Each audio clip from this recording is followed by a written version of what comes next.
Rancho Naturalista is perhaps the most famous birding lodge in Costa Rica. I arrived late afternoon, just in time to head into the forest to see the hummingbird pools, where a number of species come in to have a bath at the end of the day.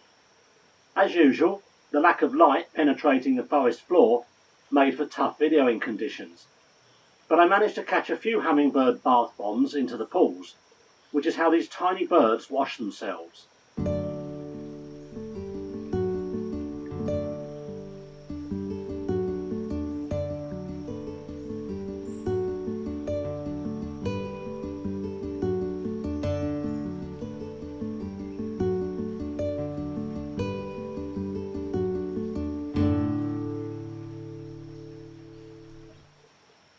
First thing the next morning, most people staying at the lodge were taken down the drive, where a lovely cotinga, or should I say a lovely cotinga, had been feeding for a number of days. Sure enough, we all got fantastic views of this beautiful and uncommon bird as it fed on a fruiting tree.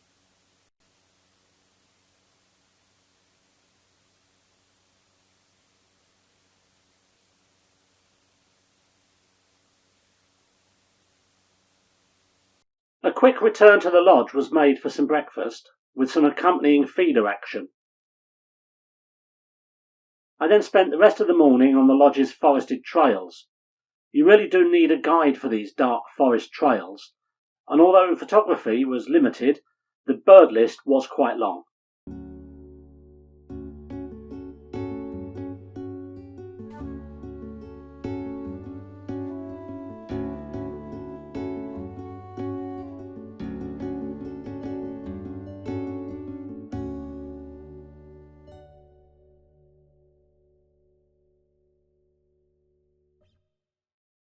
After lunch, I left Rancho Naturalista and drove down to the small town of Planton Nillo, where a small river running past a sugar processing plant is a well-known location for the sunbitten, one of Central and South America's iconic birds.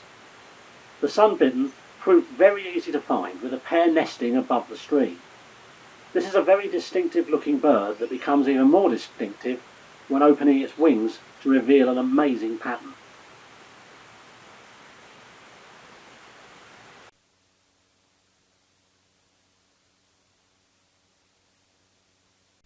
The bird opens its wings as part of its mating ritual, and with such distinctive coloration, it is unsurprising that it features in many indigenous myths and legends, which confer magical properties on the bird, including that it has a spectacularly sized erection. I never saw any magic or any large appendage. All I saw was a bird picking around the edge of a stream, picking up any small prey items it could find.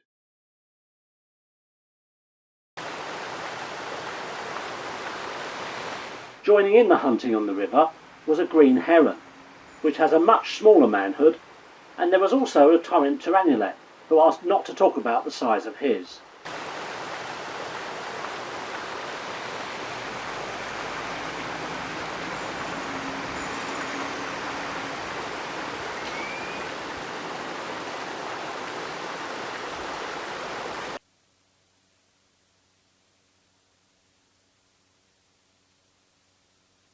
The following morning, the whole lodge was back again with the lovely cotinga.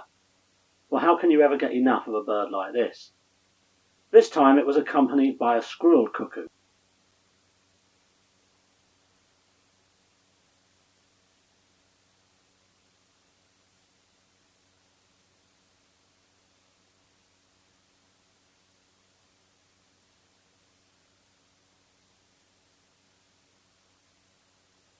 After breakfast, I spent the morning with the many hummingbirds around the lodge feeders and some large stands of porterweed, where the star bird was the snowcap.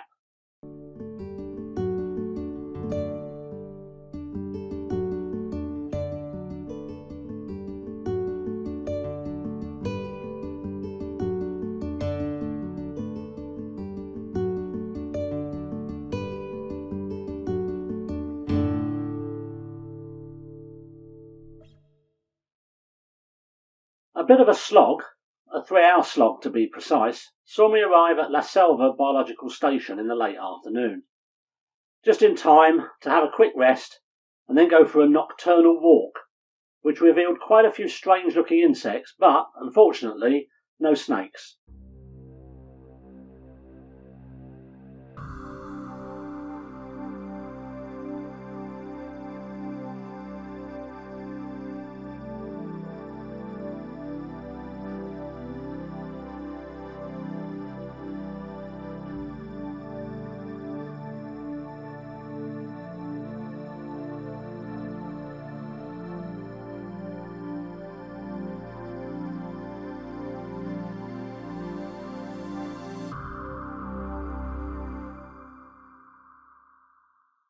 The next day was a solid bird fest, taking in the entrance track to the biological station, then the forest trails, and finishing the day driving through rough pasture to a stakeout for great green macaw.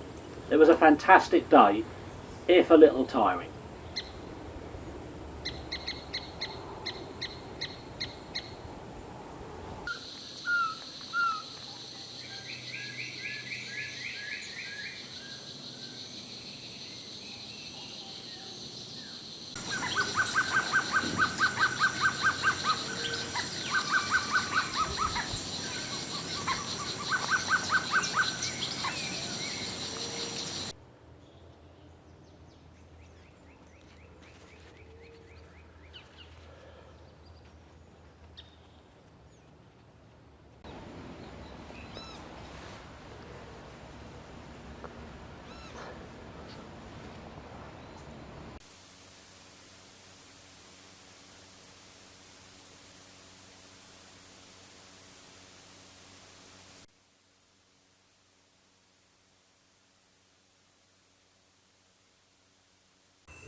As well as many great birds, I was fortunate to find a couple of the colourful dart frogs. First, the green and black poison dart frog, and then the strawberry poison dart frog, with the form being found in Costa Rica being known as the blue jeans poison frog, for obvious reasons.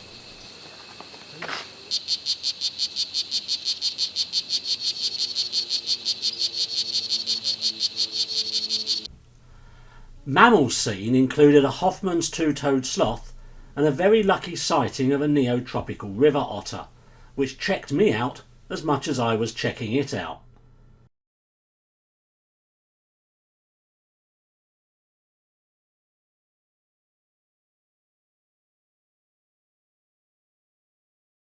A few reptiles completed the day's sightings, the most worrying being a couple of rather large caiman that were sat exactly where I'd been walking in the pitch black the night before. However, even more disturbing was the obvious showmanship of a pair of randy collared peccary. Dirty boy! I'd had a really good day's birding, but the humidity had taken its toll, and I was knackered.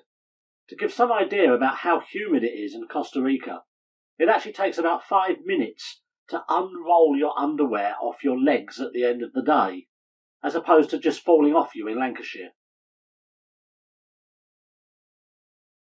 The next morning, I'd been hoping for a bit of a lie-in, as I had arranged to go out with a guide and didn't have to get up early.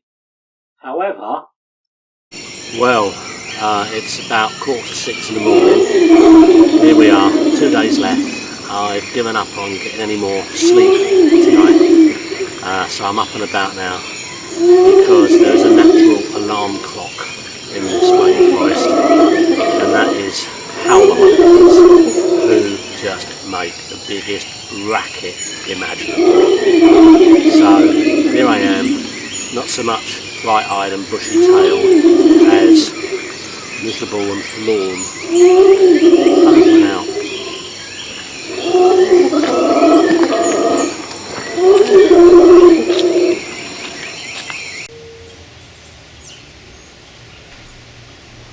Oh well, if you can't beat them, then you may as well get video of them.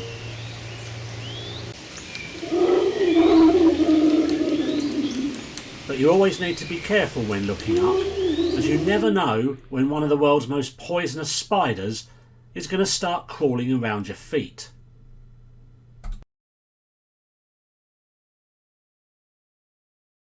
Jose Alberto Perez is an artist and is also known as Cope. He has a small bird garden at his house where the Caribbean lowlands meet the foothills. He also does some guiding, particularly for spectacled and crested owls, for which he knows a couple of day roosts. After a bit of photography at his feeders, we set off mid-morning in search of the owls, and I wasn't to be disappointed.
After seeing both crested and spectacled owls, Cope also threw in a chuck-will's widow and a Honduran bat roost as a Brucey bonus.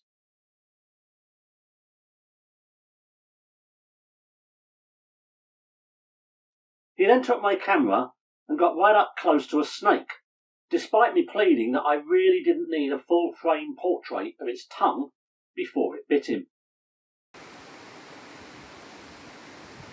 Well, Cope survived, and I bade him farewell before heading back to check out of the biological station and head to my final stop of the trip, the Tirimbina Rainforest Lodge.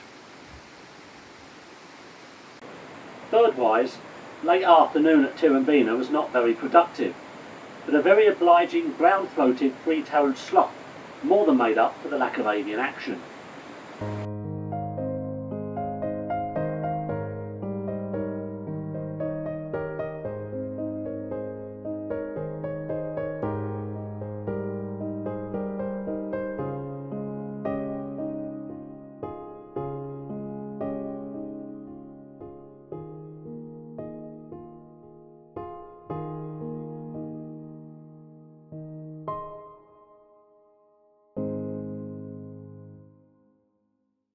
Similarly, the following morning was also very quiet on the forest trails, and so I quickly changed plans and headed round the corner to the apparently world-famous Dave and Dave's Nature Park. I think National Geographic once filmed there. More seed feeders and hummingbird feeders provided some amusement before I began my journey back towards San Jose for my flight home.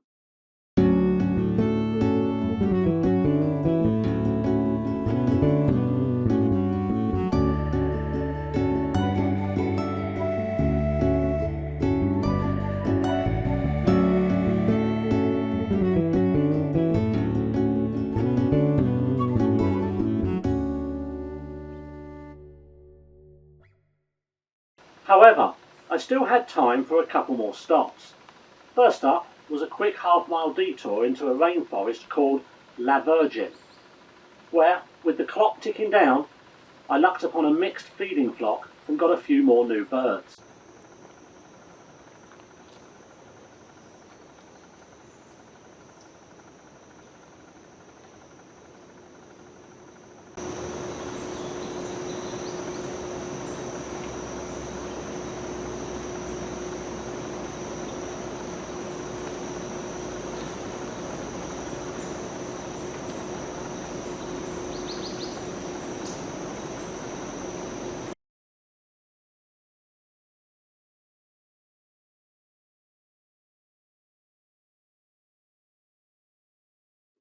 I then stopped off where I had started my trip 3 weeks previously, the Cinchona Soda, where some closing shots of hummingbirds and toucanettes finished up almost all the SD cards, before I just managed to squeeze in a troop of roadside coatimundis on the way to the airport.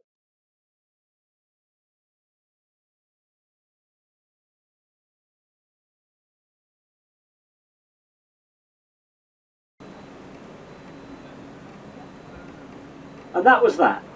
The 24-day trip finishing with 439 species of birds, a few other critters ranging from crocodiles to stick insects, 37 portions of rice and beans, and a few pairs of soggy underpants.